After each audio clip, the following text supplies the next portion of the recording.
tab'al mudriki, wataknya orang yang menemukan, wa yulaimuhu dan perkara tersebut sesuai dengan wataknya, wa yulidzahu dan dia merasakan kelezatannya, wa ilama dan kepada perkara yunafihi yang menafikan kelezatan tersebut atau menafikan watak, wa yunafiruhu dan membikin watak tersebut lari, yang tidak memberi kesan fihi di dalam watak, biilamin dengan menyakiti, wa ilzatin dan memberi kelezatan. Fakulluma maka setiap perkara fi idrakihi yang di dalam panca inderanya orang tersebut, ladzatun dia menemukan satu kelezatan, warohatun dan kelonggaran, fahuwa maka perkara tersebut mahbubun inggal mudriki akan dicintai oleh orang yang menemukan kelezatan tersebut. Wama dan perkara fi idrakihi yang menurut panca indera dia alamun ada atau di dalam menemukan perkara tersebut, di dalam menemukan perkara tersebut alamun ada satu rasa sakit, lahuwa maka perkara tersebut maghudun dibenci indal mudriki bagi orang yang menemukan perkara tersebut. Wama dan perkara yakhlu yang sepi an istiqabi alamin dari menimbulkan kesakitan waladzatin dan kelezatan, ikulah yusofu ora disifati biqaulihi dengan adanya perkara tersebut mahbuban dicintai wala makruhan dan dibenci. Faidan maka kalau begitu kullu ladidin setiap perkara yang lezat iku mahbubun dicintai inggal multadzi bagi orang yang merasakan kelezatan ini dengan perkara tersebut.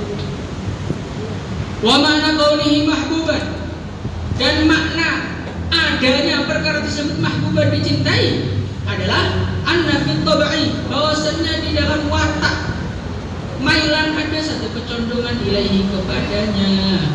Wa makna qaulihi dan makna adanya perkara tersebut maghbub dan dibenci maknanya adalah anna fi tab'i bahwasanya di dalam wataknya manusia tersebut nafratun ada satu ingin lari, ingin pergi, ingin menghindar anhu darinya. Al-hubbu maka cinta itu ibaratun adalah suatu ibarat an mailit tab'i dari kecondongannya watak ila syai'il mulidzi kepada perkara yang mengenakan. Fa inda kadah kalau jadi kuat zalikal mail kecondongan tersebut wa qawiya dan jadi kuat sumia maka rasa tersebut disebut ashqan rindu, wal bughdu dan benci ibaratun adalah suatu ibarat nafratit tabai dari pengennya larinya watak anil mu'limi dari perkara yang menyakitkan al mut'ibi yang mencapekkan. Idza qawiya maka ketika rasa benci tersebut kuat sumia maqtan maka rasa tersebut disebut sebagai makat kebencian yang sudah memuncak. Bahada aslun fi haqiqati makna al-hubbi ini semua adalah dasar dari hakikatnya makna cinta. La budda min ma'rifatihi yang tidak ada la budda kalau orang menunggu sumin kehiku mawjud tidak ada pilihan min ma'rifatihi kecuali harus mengetahuinya. Saya rangkumkan. Jadi cinta itu apa toh? Cinta itu adalah kecondongan hati seorang manusia. Cinta itu al-hubbu huwa mailut tabai. Rasa suatu kecondongan hati kepada suatu perkara itu namanya cinta. Wal bughdu benci itu apa? Rasa yang ada di dalam hati yang rasa ingin menghindar atau ingin lari dari perkara tersebut itu namanya benci. Maka kamu melihat orang kok di dalam hati kamu kok rasanya cocok, rasanya nyaman, itulah namanya cinta. Kalau kamu melihat orang kok hawanya itu pengen pergi, pengen menghindar, pengen ngincing ke mukanya, oh itu namanya benci. Apa yang di sini? Jadi cinta itu adalah mailul qalb. Cinta itu adalah kecondongan hati. Dari manakah hati itu bisa condong dan dari manakah hati itu bisa benci? Dari panca indera. Jadi kita ini mempunyai 6 panca indera. Alat untuk mendeteksi makhluk lain. Apa itu? Mata, indera penglihatan, indera pendengaran, apa lagi? Penciuman, indera perasa, indera peraba, terus indera keenam hati seorang manusia. Jadi sebagaimana saya katakan, cinta tidak akan timbul kecuali kalau mengenal. Maka 5 panca indera ini adalah alat bagi seorang manusia untuk mengenal perkara-perkara yang ada di sekitarnya. Ketika mata mulai memberikan informasi, telinga memberikan informasi, indera penciuman memberikan informasi, kemudian indera apa lagi? Perasa peraba memberikan informasi, maka informasi itu masuk di otak.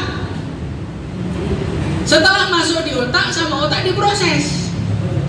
Ini perkara-perkara yang dilaporkan oleh mata dan teman-temannya, ini sesuai dengan watak saya atau tidak? Setelah direnungi oleh otak, maka otak mengatakan sesuai.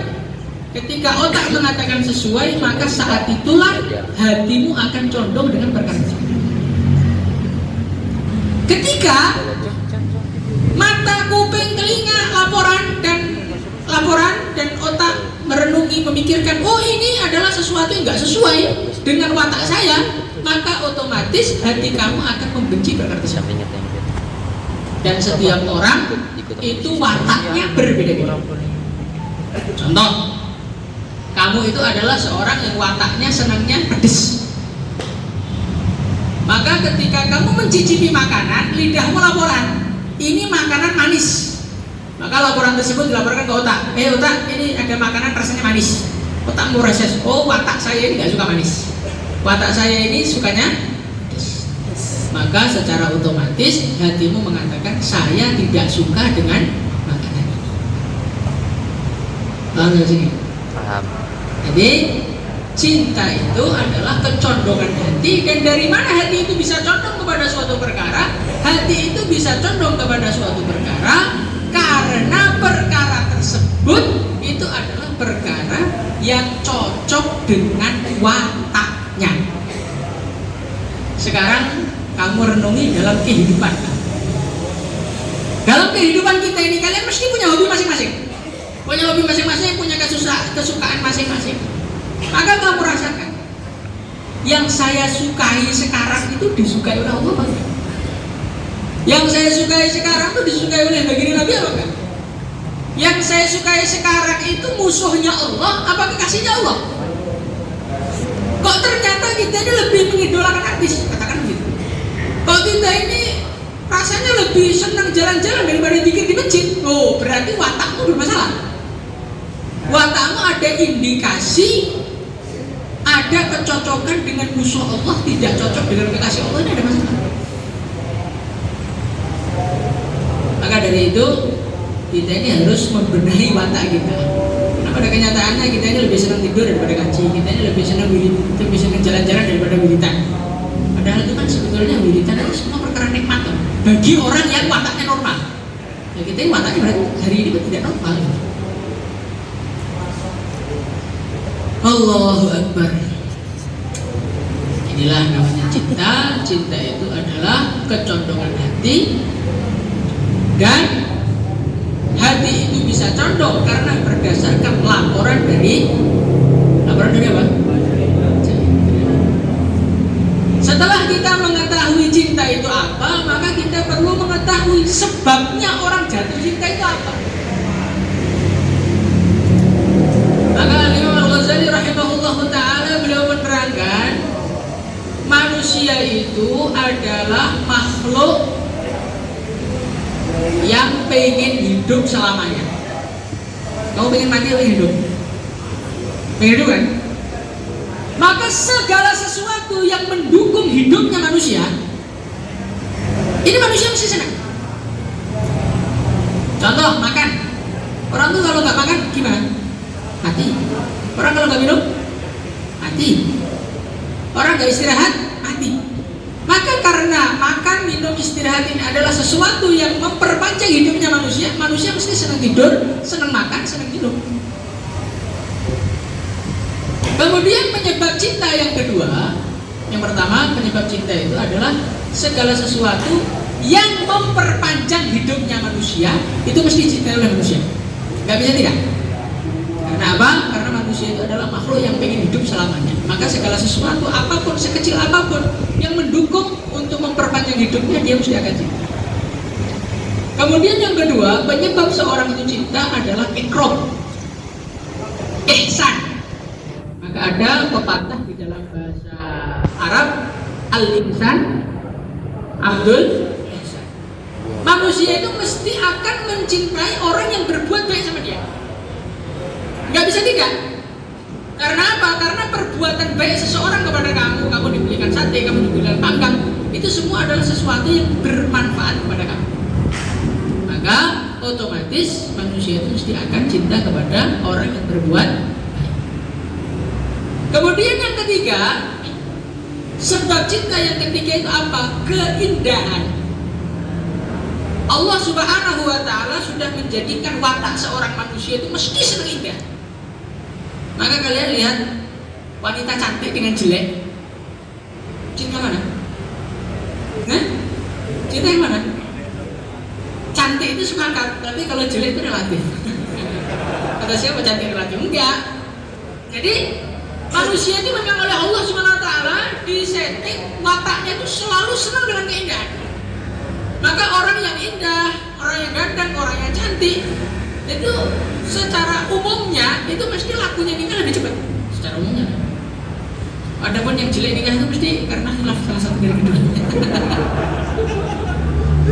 Jadi manusia seperti itu. Maka manusia ya ke tempat wisata senang nggak? Senang. Ke sungai-sungai. Karena apa? Karena itu semua tempat indah. Tapi kalau Bantar Gebang nggak mau dia. Tempat pembuangan sampah terakhir. Pokoknya ada yang tinggal di sana terpaksa. Nah, jadi manusia ini adalah makhluk yang dibikin oleh Allah wataknya itu senang dengan keindahan. Maka orang senang gunung itu nggak salah. Orang senang keindahan, orang senang jalan-jalan ke pantai itu tidak salah karena memang watak dia seperti itu. Cuman Al-Imam Al-Ghazali rahimahullah ta'ala beliau mengatakan keindahan itu ada dua. Ada keindahan zahir, keindahan batin. Keindahan batin itu terangkum menjadi dua, yaitu keindahan luasnya ilmu dan keindahan luasnya kekuatan. Kudrah dan ilmu itu adalah keindahan dalam yang terbesar. Kalau cuman indahnya muka itu selera manusia dengan selera hewan sama. Tapi kalau manusia itu punya satu indera yang lebih, yaitu bisa menikmati keindahan namanya ilmu dan keindahan namanya kekuatan. Saya beri contoh. Kalian senang nggak sama Imam Syafi'i? Pernah ketemu? Belum. Nggak pernah ketemu. Pernah kasih duit? Tidak. Nggak pernah. Pernah diikram sama beliau? Nggak pernah. Kenapa kamu senang? Karena Imam Syafi'i mempunyai keindahan dalam diri beliau, yaitu punya ilmu. Kamu senang nggak sama Sayyidina Khalid radhiyallahu anhu? Pernah kasih duit? Nggak pernah. Pernah ketemu? Nggak pernah. Kenapa senang? Karena engkau telah membaca cerita bagaimana Sayyidina Khalid itu mempunyai kekuatan yang luar biasa. Maju perang bawa pedang 9, pulang-pulang patah semua saking kuatnya beliau. Nah, jadi manusia ini adalah makhluk yang dia akan mencintai keindahan, dan keindahan yang paling bisa dipahami manusia khusus untuk manusia adalah keindahan ilmu dan keindahan kudrah. Nah, ada berapa sebabnya? Banyak. Yang pertama, segala sesuatu yang bermanfaat. Kemudian yang kedua, ikramnya orang. Kemudian yang ketiga, keindahan. Kemudian yang keempat, kecocokan. Jadi manusia itu, kalau kamu renungi dalam kehidupan kamu, kamu mesti akan ketemu orang yang tiba-tiba kamu senang dan kamu nggak tahu sebabnya. Itu namanya kecocokan. Dalam satu hadis dikatakan al-arwah junudun jannata fama ta'arafa minha ikhtalafa wa ma tarakara minha ikhtalafa. Jadi dalam kehidupan seorang manusia ini, manusia dulu tuh di akhirat tuh sudah dikelompok-kelompokkan. Kelompok A, kelompok B, kelompok C. Yang dulu satu kelompok itu di dunia itu rukun gampang. Yang dulu di akhirat itu, di alam arwah itu nggak pernah kumpul. Itu di dunia segelut. Maka melihat orang Islam tekar tuh jangan kaget ini. Ya mungkin dulu di dunia, di alam arwah dulu nggak satu kelompok gitu. Walaupun sama-sama Islam. Ya jangan kaget ini. Kembali lagi. Ini penyebab cinta ada berapa? Ada 4. Yang pertama segala sesuatu yang paling bermanfaat. Yang kedua ihsan. Yang ketiga indah. Yang keempat cocok. Sekarang kamu rasakan siapakah yang memiliki penyebab cinta ini kepada kamu? Yang paling memberi manfaat kepada kamu siapa? Siapa? Kamu yang Tuhan. Yang paling beri manfaat kepada siapa? Kita siapa? Yang paling berbuat baik kepada kita siapa? Itu jantung kita digerakkan, paru-paru digerakkan gratis, sedot udara gratis. Dari siapa itu? Allah. Yang paling indah siapa? Kita tidak memahami zatnya Allah, tapi kita bisa memahami ilmunya Allah dan kudratullah. Kita bisa merasakan itu. Kemudian yang paling cocok kepada kita siapa? Tidak ada yang lebih cocok kepada makhluknya kecuali penciptanya. Ketika kita memahami itu, maka tidak ada di alam semesta yang lebih kita cintai melebihi Allah. Hari ini kita ini cinta kepada makhluk biasanya karena keindahannya aja, atau karena ihsannya saja, atau karena cocoknya saja. Dan semua kebaikan-kebaikan makhluk kepada kita, indahnya makhluk dibandingkan indahnya Allah gak ada apa-apanya. Maka pada hari ini kita sebagai seorang manusia, kita mahabbah kepada makhluk tanpa mendahulukan mahabbah kepada Allah, itu karena lijahlika, karena kebodohan kita di dalam memahami konsep mahabbah. Mahabbah itu kecondongan hati, dan hati itu bisa condong karena perkara-perkara tersebut. Sebabnya 5. Hati itu bisa condong kepada suatu perkara. 1, karena perkara tersebut bermanfaat. Yang kedua, karena perkara tersebut berbuat baik kepada dia. Yang ketiga, karena perkara tersebut indah. Yang keempat, karena perkara tersebut cocok. Dan di alam semesta, umpamanya ada orang cocok, ya cocoknya biasa aja. Umpamanya ada orang ihsan, ihsannya juga biasa aja. Umpamanya ada orang indah, indahnya biasa aja. Umpamanya karena berbuat baik, buat baiknya juga biasa aja. Buat baik yang luar biasa, yang manfaatnya luar biasa, indahnya luar biasa, dan cocoknya luar biasa, hanya satu, yaitu ketika orang itu sudah mengenal Allah, cinta kepada Allah, maka nanti dia baru cinta kepada baginda Nabi. Karena baginda Nabi itu adalah kekasihnya Allah. Dia cinta kepada hamba-hamba Allah, dia cinta kepada umat Nabi, dia cinta kepada istri, cinta kepada anak. Karena itu hamba Allah, dan itu nanti baru cintanya abadi.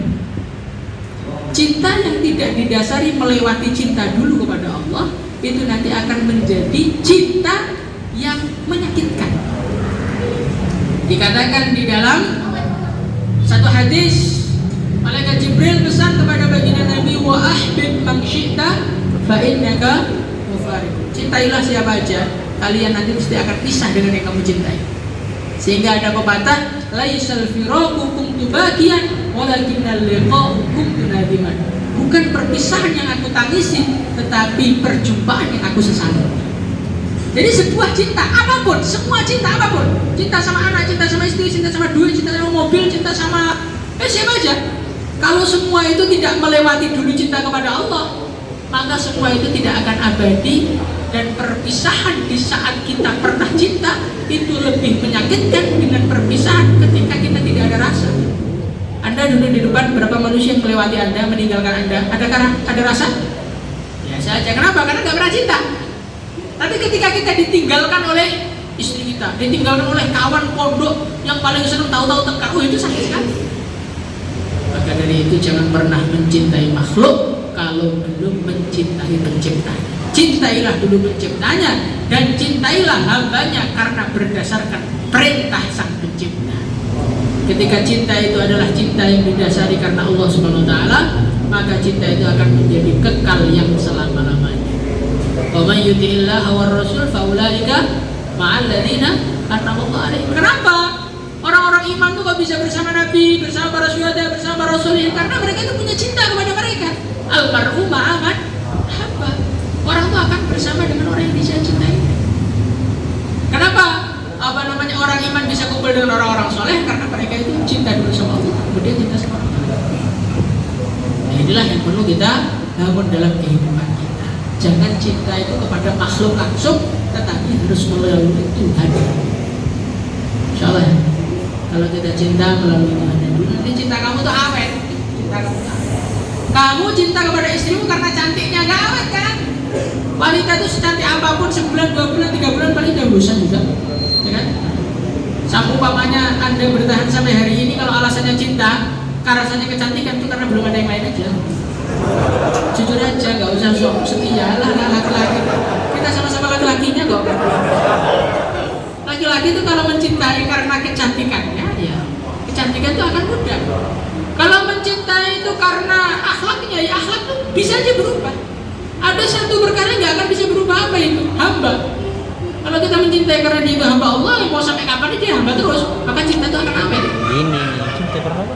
Kalau cinta itu karena agama itu abadi, kita akan mencintai terus. Makanya semua pertengkaran, semua percekcokan antara orang iman dan lain sebagainya sebetulnya karena Anda itu salah di dalam melalui jalur cinta itu salah. Lewat pengiran itu sih, lewatlah Tuhannya dulu, setelah memahami Tuhannya, barulah kamu pahami makhluknya, nanti kamu cinta sama makhluk jadi lurus. Kalau tidak, ya itu tadi, kita hanya akan merasakan kesakitan-kesakitan di dunia sebelum di akhirat. Nah, kesakitan di akhirat itu lebih parah lagi, gara-gara salah di dalam bercinta. Fahim? Al-Fatihah.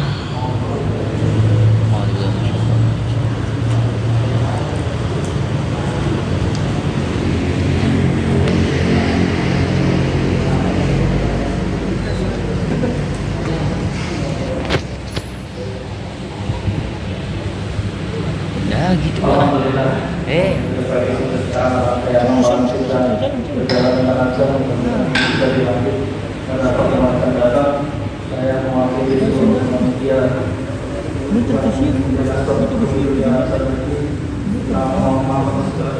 saya